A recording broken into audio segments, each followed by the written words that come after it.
Hey guys, ever order a plan online from a printing service and it came mailed to you folded and in a manila envelope? Want to know how to get the creases out of this so you can build your airplane straight and true? Hang out and I'll show you how. Welcome to Just Wood and Glue. My name is Paul.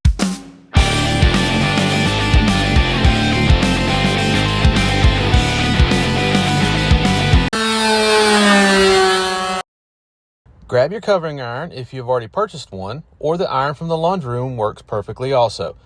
If there's any kind of residue on the sole of that iron, you will want to clean it off with a paste of baking soda and water or a dryer sheet before you begin.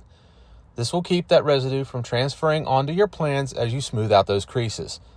Set the iron on a medium to medium-high heat and make sure there's no steam coming from that household iron. Steam can potentially distort the paper and cause issues when it's time to build with that plan later. Put the plan on a completely flat and clean work surface like the kitchen table, or as luck would have it here, a clean quartz countertop.